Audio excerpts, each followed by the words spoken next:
Nevada is the seventh biggest state in the U.S. From giant stadiums to iconic landmarks and the famous Hoover Dam, it is home to some of America's biggest megaprojects. However, for all the massive successes across Nevada, there are multi-billion-dollar projects that were never finished.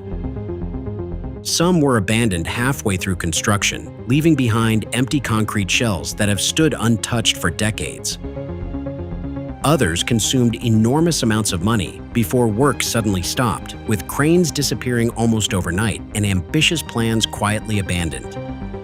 These weren't small developments. They were luxury resorts, tourist attractions, casinos, and infrastructure projects that promised to transform skylines, attract millions of visitors, or become the next big landmark. Instead, they became some of the state's biggest construction failures. The reasons were rarely the same. Financial crises, legal battles, funding shortages, changing markets, and sometimes simply bad timing brought these massive developments to a standstill. In several cases, billions of dollars had already been spent before anyone accepted they would never be completed. Today, many of these unfinished structures are still standing. Some have been abandoned for decades. Others were eventually demolished after years of sitting empty. A few remain frozen in time, serving as reminders of projects that once seemed inevitable. In this video, we are counting down the biggest Nevada projects that were started, abandoned, and never finished. Let's begin.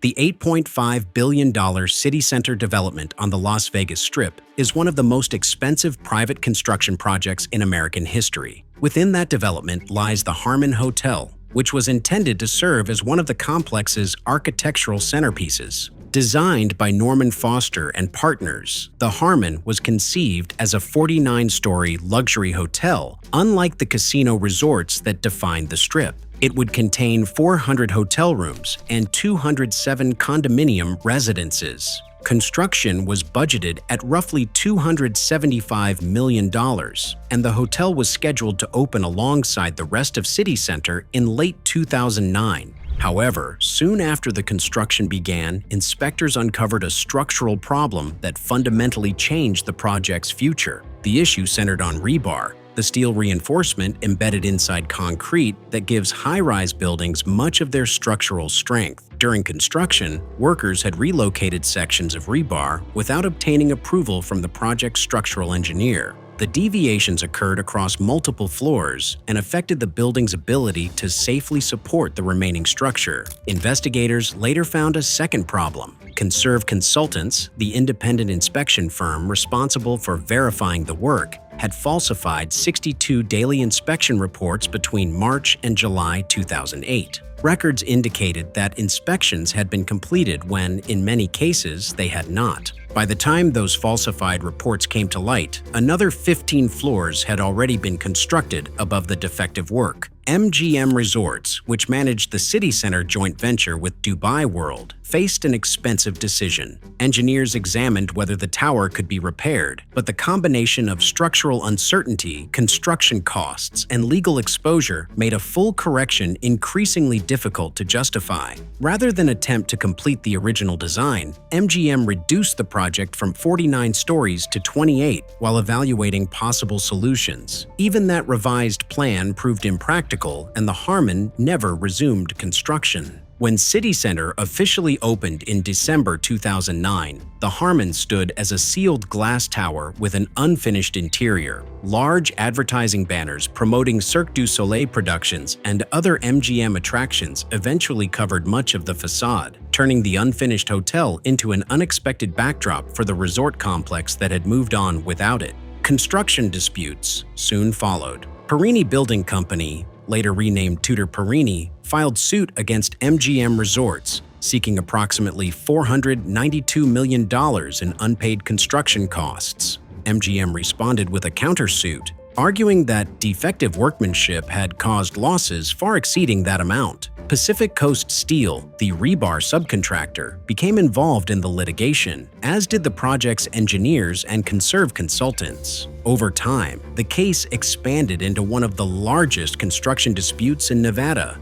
reportedly generating around 3 million pieces of electronically stored evidence during discovery. While those cases continued, the building remained vacant. In 2011, engineers retained by MGM completed a structural assessment that concluded the Harmon could be vulnerable during a magnitude 7.7 earthquake. Although the building had never been occupied, the report shifted the discussion away from whether the project could be salvaged and toward whether it should remain standing at all. MGM announced plans to demolish the structure. Tudor Perini opposed the decision, arguing that the building itself represented critical physical evidence in the ongoing litigation. From the contractor's perspective, dismantling the tower before the case reached trial would eliminate an opportunity for engineers and jurors to examine the structure directly. MGM maintained that demolition was justified given the engineering findings and the prolonged uncertainty surrounding the project. The dispute delayed demolition for several years. A Clark County District Court judge initially authorized the work in August 2013 before later withdrawing the order as insurance issues complicated the legal proceedings. The litigation ultimately ended in December 2014 with a confidential settlement, allowing demolition to move forward without a public trial resolving every disputed claim. Work began in June 2014. Because the Harmon stood only a short distance from neighboring buildings, including the Crystals retail complex and the cosmopolitan Las Vegas, a traditional implosion was considered too risky. Instead, demolition crews dismantled the tower manually, removing it floor by floor from the top down. The process took months and reportedly cost another $173 million, adding substantially to the roughly $275 million already invested in construction. For several years afterward, the site remained vacant. In 2021, the property was sold to developer Brett Torino for approximately $80 million. 2 years later, a 4-story retail development known as 63 opened on the land where the Harmon had once stood. The hotel never welcomed a single guest. Construction stopped before the tower reached its intended height. Years of litigation followed, and the building was eventually dismantled without ever opening to the public. Today, nothing on the Las Vegas Strip indicates that one of the city's most ambitious hotel projects once occupied the site. The Harmon Hotel did not see the light of day, but it wasn't the only one. In fact, abandoned hotel plans became a bit of a theme across Sin City. The Stardust Resort and Casino had been a fixture of the Las Vegas Strip since 1958. It appeared prominently in The Godfather Part 2, where Michael Corleone's fictional family took control of the property. It was also one of the casinos associated with the FBI's investigations into organized crime skimming operations during the 1970s. For decades, the Stardust represented an earlier era of Las Vegas. A sprawling, low-rise resort defined by neon, inexpensive gambling, and one of the largest hotel room inventories in the world. By the mid-2000s, however, the property was showing its age. Newer luxury resorts had reshaped the Strip, and the Stardust no longer occupied the position it once had. Boyd Gaming owned the resort and the surrounding 87 acres of Strip frontage. As development accelerated across Las Vegas during the early 2000s, the company concluded that the land itself had become considerably more valuable than the aging casino sitting on it.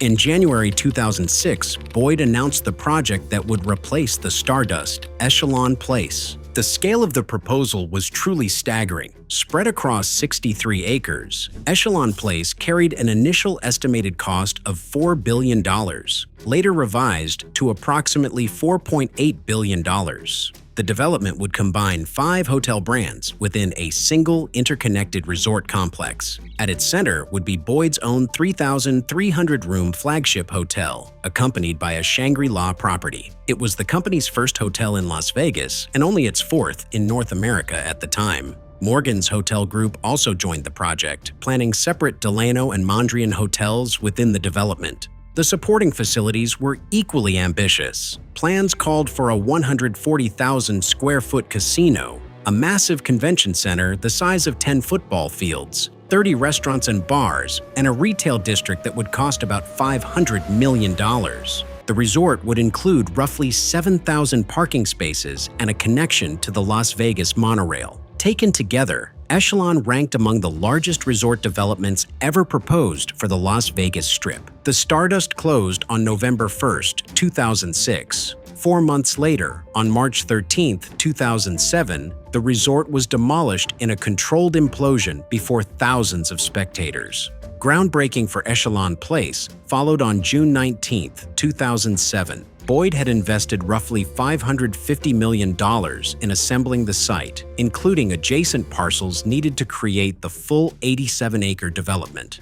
Around 800 construction workers were on site, and the first phase was expected to open during the second half of 2010. Construction continued for just over a year before coming to a grinding halt. On August 1, 2008, Boyd Gaming announced that work on Echelon Place would be suspended, citing the difficult environment surrounding today's capital markets and the challenging economic conditions that currently exist. Behind that carefully worded statement was a rapidly deteriorating financial system. The subprime mortgage crisis had expanded into a global financial crisis, and the credit markets that financed large resort developments had effectively frozen. The downturn affected nearly every major participant in the project. Morgan's Hotel Group and General Growth Properties were unable to secure financing for their portions of the development. General Growth filed for bankruptcy protection in 2009 in what became one of the largest real estate bankruptcies in U.S. history. Morgan's also entered a prolonged period of financial distress. Boyd laid off approximately 800 construction workers and secured the site. Company executives stated that construction would likely resume within 3 or 4 quarters once financial conditions improved. Financial markets viewed the decision differently. Boyd's share price rose nearly 18% following the announcement, reflecting investors' belief that suspending the project reduced the company's exposure to an increasingly unstable economy. Several analysts argued that continuing construction under those conditions could have placed Boyd in the same financial position as some of its development partners. Despite the promises, construction never resumed. As the recession continued, the unfinished concrete structures remained behind construction fencing and landscaping installed at Clark County's request to reduce the visual impact of the abandoned site. Boyd continued to state publicly that it intended to complete Echelon once market conditions improved, and county officials extended the project's development approvals through 2018. Even so, no meaningful work returned to the property. In March 2013, Boyd sold the entire 87-acre site to Malaysia's Genting Group for $350 million. The transaction underscored the financial consequences of the project. Boyd recorded a $993.9 million impairment charge. For the quarter in which the sale closed, the company reported a net loss of $899.9 million. Genting chose not to revive Echelon Place. Instead, it developed an entirely new resort on the property, Resorts World Las Vegas, which opened in June 2021 after its own lengthy construction process. Portions of Echelon's unfinished structural framework were incorporated into the new development, making the earlier project one of the few large-scale Las Vegas resorts whose physical remains survive inside an entirely different resort. Echelon Place represented more than another hotel project. Throughout the 1990s and early 2000s, Las Vegas experienced one of the largest resort construction booms in its history. Projects such as the Mirage, Bellagio, the Venetian, and Wynn transformed the Strip into an international luxury destination, with each development raising expectations for the next. Echelon was intended to continue that expansion on the north end of the Strip. The global financial crisis interrupted that momentum. Instead of becoming the next landmark resort, the site remained largely dormant for years before eventually passing to a different owner with a different vision. Today, Resorts World occupies the property, but Echelon Place remains one of the largest resort developments in Las Vegas history to begin construction and never reach completion. We continue the Vegas theme with another resort that stopped short of lofty expectations. Few major resort projects in Las Vegas have experienced a history as turbulent as Fontainebleau Las Vegas. Over nearly 2 decades, the project passed through multiple owners, entered bankruptcy, underwent a complete rebranding, stalled during two separate economic crises, and ultimately returned to the developer who had conceived it. By the time the resort finally opened in December 2023, almost 14 years had passed since its original target date, and total development costs had reached approximately $3.7 billion. The project was announced in 2005 by Florida developer Jeffrey Soffer, whose family had built the Fontainebleau Miami Beach into one of the country's best-known luxury resorts. His plan for Las Vegas was a sister property on the north end of the Strip, a 67-story blue glass tower that would rank among the tallest buildings in the Las Vegas Valley. Construction began in 2007 with an estimated budget of $2.9 billion and an anticipated opening in the fall of 2009. By early 2009, however, the global financial crisis had severely disrupted the credit markets that financed projects of this scale. Although the tower was approximately 70% complete, Fontainebleau Resorts warned its lenders that the development was under financial strain. Layoffs began in April, followed by the resignation of the company's president and chief executive in May. In June, the developers filed suit against several banks, alleging that the lenders had violated their financing agreements and manufactured defaults to avoid providing additional funding. The litigation did little to change the project's financial position. On June 9, 2009, roughly 4 months before its planned opening, Fontainebleau Las Vegas filed for Chapter 11 bankruptcy protection. At the time, it was the largest commercial construction project in U.S. history to do so. Construction stopped immediately, leaving the unfinished tower vacant. Furniture, casino equipment, and custom-built fixtures that had already been manufactured for the resort were later auctioned and sold to other Las Vegas properties at deeply discounted prices. The financial consequences extended beyond the project itself. Jeffrey Soffer's father, Jerry Soffer, had personally guaranteed approximately $220 million of the development's financing. As the company's financial position deteriorated, the family placed its 257-foot yacht on the market for a reported $175 million.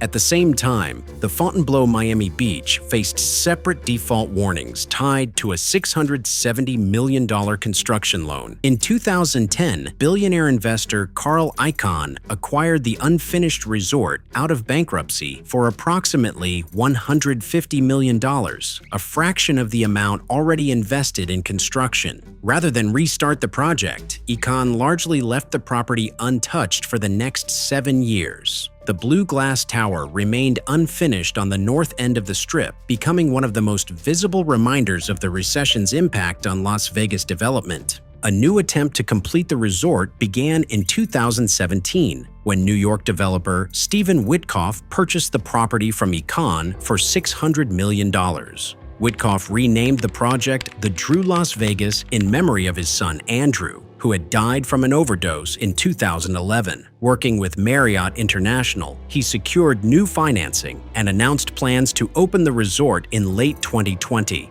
Construction resumed, but only briefly. In March 2020, the COVID-19 pandemic brought tourism to a standstill and forced the temporary closure of the Las Vegas Strip. Witkoff suspended construction as uncertainty spread across the travel and hospitality industries, leaving the tower unfinished for a second time. The project changed course again in February 2021 when Jeffrey Soffer reacquired the property through Fontainebleau Development in partnership with Koch Real Estate Investments. The original Fontainebleau name was restored, new construction teams were assembled, and work resumed later that year. On December 13, 2023, Fontainebleau Las Vegas finally welcomed its first guests, almost 14 years after its original opening date. The completed resort cost approximately $3.7 billion, making it one of the most expensive hotel developments in Las Vegas history. It ultimately opened with more than 3,000 hotel rooms, a casino, 36 restaurants and bars, 7 swimming pools,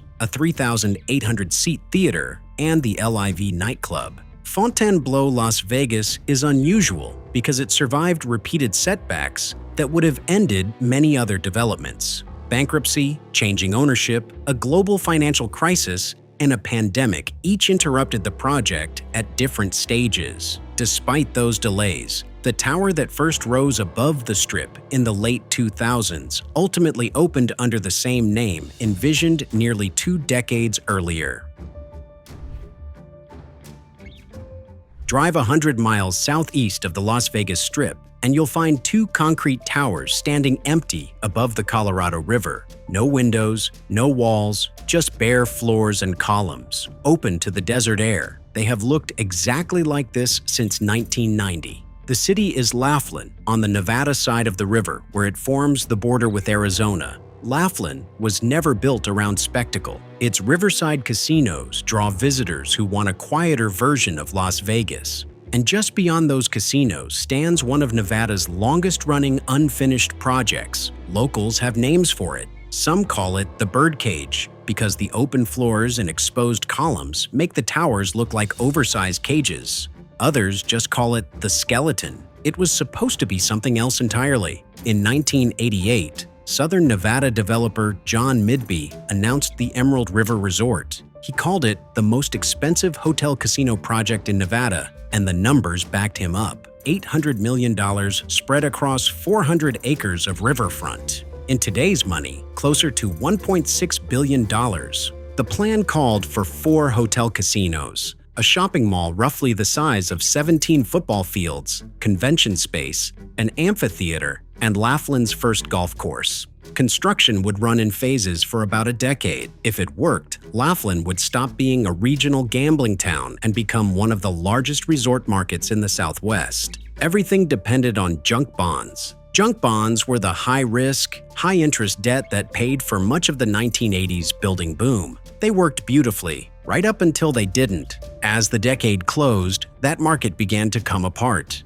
Michael Milken, the banker who had made junk bonds mainstream, was indicted in 1989 and later pleaded guilty to securities violations. The money that funded projects like Emerald River simply stopped. Construction had barely begun. The project went bankrupt in 1990, and work halted almost immediately. Only one piece was ever finished. The golf course opened in 1991, and for years, golfers played their rounds in the shadow of 2 bare concrete frames. Then the land itself started breaking apart, pieces of the property scattered through foreclosure.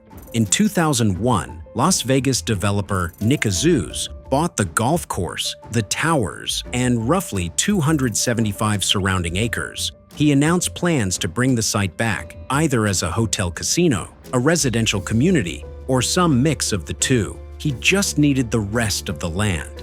About 110 acres still belong to the Colorado River Commission of Nevada, left over from the original deal. Azuz offered $3.8 million in 2002. The commission turned him down. 3 years later, it listed the same acreage for $13 million, and he paid it. That gave him nearly 385 connected acres along the river. Then the golf course became the problem. When the operator's lease ran out, the company wanted about $5 million in improvements before signing a new one. Azuz refused. He believed the land was worth more as housing than as fairways. The course closed. The sprinklers shut off. Within a few years, the desert took it back. The mid-2000s boom brought one last flicker of hope. In 2006, Azuz sold 7 acres and worked out a second deal covering 17 more, towers included. That deal fell apart and the two sides ended up in court. Before anything was settled, the Great Recession wiped out property values across southern Nevada. The towers stayed exactly where they were.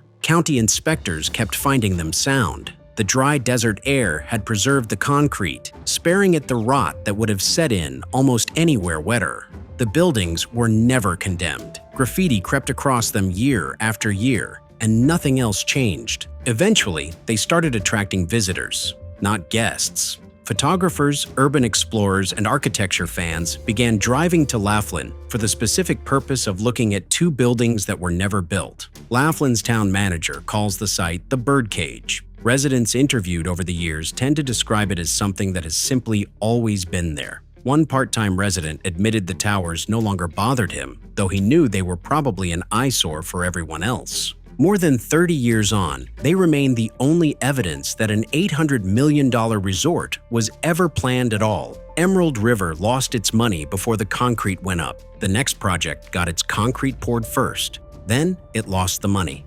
SkyVue Observation Wheel, Las Vegas. Across Las Vegas Boulevard from Mandalay Bay, two bare concrete columns rise 200 feet above an empty lot. Graffiti covers their bases. Nothing connects them or sits on top. They are all that was ever built of the SkyVue Observation Wheel. The land belonged to Howard Bullock, who ran a Las Vegas investment firm called Compass Investments. He had owned it for years, and he had already tried to build on it once. In 2001, he proposed a London-themed destination called Worldport Resorts. Several old motels came down to make room for it. Then nothing happened at all. A decade later, he came back with a better idea. In 2011, Clark County approved SkyVue, an entertainment complex built around a 500-foot observation wheel. 32 glass gondolas would carry 24 passengers each on a half-hour rotation. At the base, Bullock planned an LED screen nearly the size of a football field, which he described as the largest outdoor advertising display in the world. The site sits directly under the flight path into Harry Reid International. Every arriving passenger would see it. The wheel was only the opening move. SkyVue was meant to anchor a much larger development called London Las Vegas, with a hotel, a casino, and a British-themed shopping and dining district covering about 10 football fields. Bullock called it one of the last big undeveloped sites on the boulevard. The first phase alone carried a price above $100 million. Groundbreaking came in May 2011.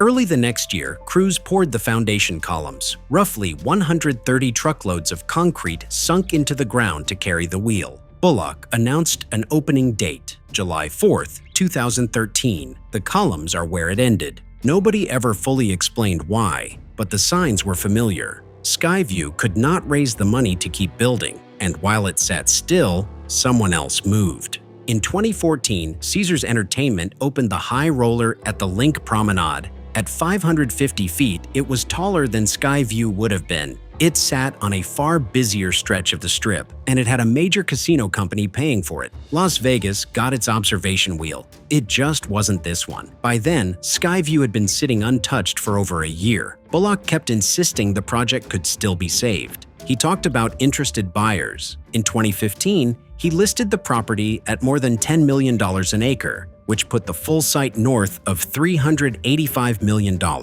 Nobody bought it. The money ran out for good in 2018. The site passed through bankruptcy to Wayne Perry, a Seattle area investor who had been one of the project's original lenders. By 2022, Perry had given up on the wheel entirely. He told the Las Vegas Review-Journal there was no interest left in it and said the columns would probably come down to make room for a hotel casino. He relisted the land at roughly $7 million an acre, a third less than Bullock had asked 7 years earlier. Then, the story turned again. In the spring of 2026, 14 years after that concrete went into the ground, developer Eli Applebaum paid about $70 million for nearly 12 acres, columns included. His plans, filed with Clark County, call for a hotel casino with a heart-shaped tower and a restaurant built into the old SkyVue supports. For now, the columns are still standing, the only surviving piece of a project meant to give Las Vegas a new landmark, waiting to become part of somebody else's. SkyVue at least left something behind. The next project left a hole. Between the Sahara and the Fontainebleau, on some of the most expensive land in Nevada, there is a fenced-off pit. That's it. That's the whole thing. The site once held the Wet n Wild water park. It has sat vacant for years, through a string of proposals, financing announcements, and county hearings. And for nearly a decade, it belonged to one project in particular. The AllNet Resort and Arena was the idea of Jackie Robinson, a former UNLV basketball player who spent a brief stretch in the NBA before going into business in Las Vegas. In December 2013, he unveiled plans for a resort built around a 22,000-seat arena with a retractable roof. The price tag was $1.3 billion. The opening was set for December 2016. Clark County commissioners approved it in August 2014, and Robinson held a ceremonial groundbreaking 2 months later. Commissioner Lawrence Weekley admitted at the event that plenty of people were skeptical, but said he hoped the project would become a permanent part of the city. Then, almost nothing happened. Site work didn't begin until early 2017, more than 2 years after the shovels came out for the cameras. Crews dug out a large section of the property for underground parking and the arena foundation. That was the extent of it. What followed became a pattern. Every year or two, Robinson went back to the county commission asking for more time. Every time, he arrived with a new financier and a bigger number. In 2017, he told the Review Journal the money was signed, done, sealed and delivered, and named Credit Suisse as the lender. The estimate had climbed to $2.7 billion. The next year, he announced a $3 billion agreement with the International Bank of Qatar, though the funds were held up while background reviews were completed. In 2019 came something more complicated still, involving investors in Qatar, Zurich, Europe, and the United States, plus proposed Nevada revenue bonds. The money never arrived, and the work never resumed. The estimates kept climbing anyway. By 2022, Robinson had a new backer, a Wyoming family office called the Clearwater Perpetual Master Trust, and a new figure of roughly $4.9 billion.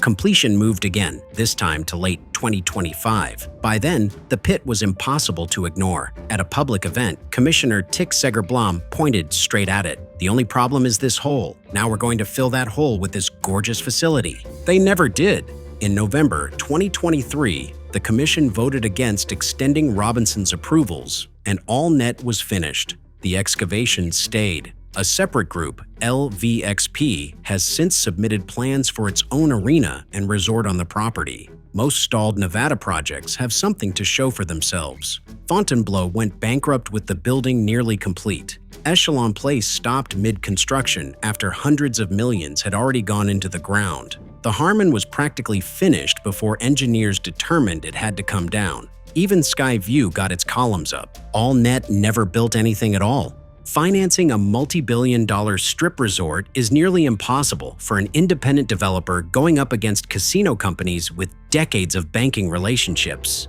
But the strange part isn't that it failed, it's how long a project can stay officially alive after it has stopped being real. Announced, approved, ceremonially launched, extended again and again for 9 years, and the only thing it ever produced was the hole. But AllNet wasn't the only strip dream that never became reality. Nearby, another site faced the same fate.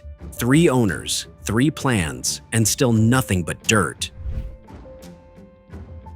The site sits at 3120 South Las Vegas Boulevard, where one of the Strip's oldest resorts once stood. The new frontier opened in 1942 as the Hotel Last Frontier, only the second resort ever built on what would become Las Vegas Boulevard. Over the next 65 years, it changed names and owners several times, and slowly fell behind. By the early 2000s, the newer luxury resorts had left it looking like a relic. Owner Phil Ruffin started exploring replacements, at one point sketching out a San Francisco theme. Then a buyer arrived with a number nobody could turn down. In May 2007, Ruffin sold the resort to Elad Properties, the Israeli company that also owned the Plaza Hotel in New York. The price was $1.24 billion, a record for a strip land deal at the time. Elad planned to replace it with Plaza Las Vegas, a luxury resort with roughly 1 million square feet of casino, retail, restaurant, and entertainment space. The new frontier came down in November 2007. Months later, the financial crisis hit. As lending dried up, Plaza Las Vegas became impossible to fund. Elad canceled it outright in 2011, leaving one of the most valuable development sites in the country as an empty lot. A second attempt came in 2014. Australian billionaire James Packer picked up the property through Crown Resorts for about $280 million following foreclosure, a fraction of what Elad had paid. Working with former Wynn Las Vegas president Andrew Pascal and investment firm Oaktree Capital, Crown announced Echelon Las Vegas, a resort built around 2 hotel towers and a landscaped lake meant to set it apart from its neighbors. This time, the groundwork actually got done. Planning, design, and entitlements all completed. The team called the site shovel-ready and said construction would start in late 2015. It never started. In December 2016, Crown pulled out. Packer had turned the company's focus back toward Australia and Asia, and Crown was unwinding much of its international portfolio. Andrew Pascal later said the withdrawal hadn't been a complete surprise, though the timing was abrupt. The team searched for a replacement partner and found none. The land went back on the market. In December 2017, Wynn Resorts bought the former Echelon site and the parcels around it for roughly $336 million. Steve Wynn announced Wynn West, a companion resort facing Wynn and Encore from across the boulevard. Those plans lasted about a month. In January 2018, the Wall Street Journal published an investigation detailing allegations of sexual misconduct against Steve Wynn. He denied them, but resigned as chairman and chief executive the following month. Wynn West went on hold, and there it stayed. The company still owns the land. On earnings calls, Wynn describes it as holding long-term option value, a reference to where it sits rather than any plan to build. Clark County extended the development approvals in 2024, giving the company until April 2026 to start work. Since the New Frontier was demolished, the lot has been the subject of billion-dollar proposals under 3 different ownership groups. Not one of them has poured a foundation. Taken together, these projects reveal a pattern that has repeated itself across Nevada for decades. Nearly all of them were launched during good times, when money was easy and developers were racing to build bigger. Many were announced right at the top of the cycle. Then credit tightened or the economy turned, and projects that needed a constant flow of cash suddenly couldn't get any. Work stopped. Lenders and contractors went to court. Sites meant to open within a few years sat untouched for decades. Scale is what makes these projects fragile. A delay of a few months can throw off financing, construction contracts, and opening dates all at once. And once the work stops, starting again usually means new investors, new designs, and years of negotiation before a single crew comes back. If it comes back at all. What makes Nevada different is the land. Even when a project dies, the dirt underneath it remains some of the most valuable commercial property in the United States.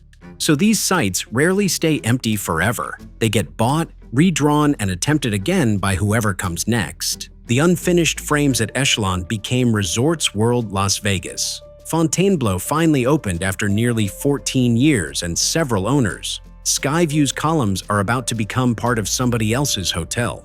Only Emerald River sits untouched, out in Laughlin, where the numbers have never worked the same way. Vision, engineering, and prime real estate are rarely enough on their own. Timing matters just as much, and no developer controls it. Las Vegas keeps trying anyway. New owners take over old wreckage. Old plans get thrown out, and construction eventually begins on sites that looked hopeless for years. Most of Nevada's failed megaprojects aren't really endings. They're the start of the next attempt. Which of these?